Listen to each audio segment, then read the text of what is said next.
Alright, just another little check-in. Sorry it's been a while. Gonna give you a little bit of an update on the b-17, which I might actually have to do this from a different location. As you can tell, it's a bit too big to fit even my filming space. So I've got all the fuselage buttoned up, put together, and you can see the cutaway. So might have to have a flashlight when you're actually viewing it. Don't know how it's going to look on the showroom floor or anything like that, but I think it'll leave it enough light to actually see all the details inside. So I'm pretty pleased. The radio room, yeah, it's a sad thing. You can hardly see different things on camera. That's the sad part, now that it's all buttoned up. But hopefully it'll come out in life. So I finished up, put on the front part, navigator's portion. See if there's a way we can get some better light. So I've got the navigator portion filled up, and that took a crazy amount of detail in there. There is a lot going on. The chutes for the ammo were quite a bit of a pain. The machine guns, they didn't have a part. This is something that I saw Duke's model run into as well. There's no part right here for where the guns actually fit in. So I did something a little different from what he did. I just glued it in place, and then I put in putty to kind of make it look like there's some kind of just fabric material in place. So I've got that. Navigator's panel there, and then the wiring, that was actually my second take. Definite big shout out to Will Passon, helped me on that. Took a whole day just to do the wiring and get it just right.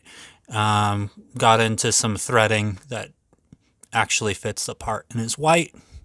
Not sure if you can see any of the other stuff that's going on in there. So beyond there, from the nose, you can see some of the detail, and it looks pretty good. But man, it is a bit tricky. There you go. But I'm glad I'm doing a cutaway, because otherwise that stuff just would be completely lost. So beyond there, another fun part is the bottom. So filling in these gaps, that's where I did some experimenting, where you have the spaghetti video. My wife's coined term there. The way that they have it for this is they actually have a panel line running along there, and then rivets going along with it. But that's not exactly how it works out in, the real world. So I filled that in, and so far I don't see like it's sinking down or doing anything.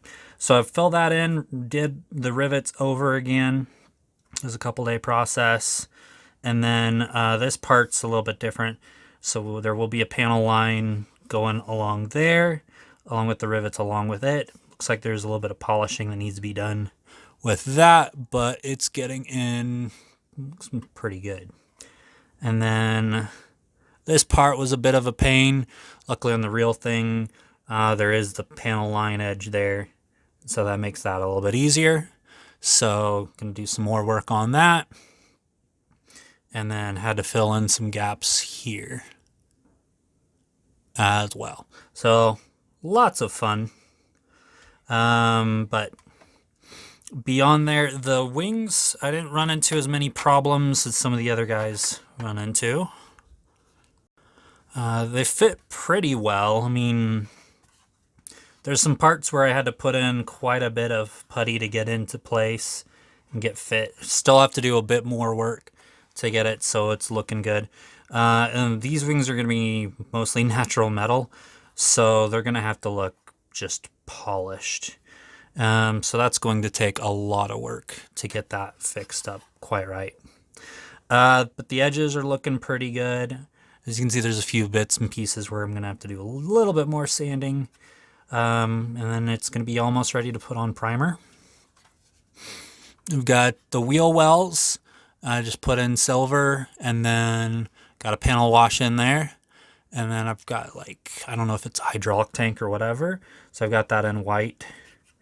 And might clean that up a little bit. But if it's in a wheel well, it's going to be pretty dirty.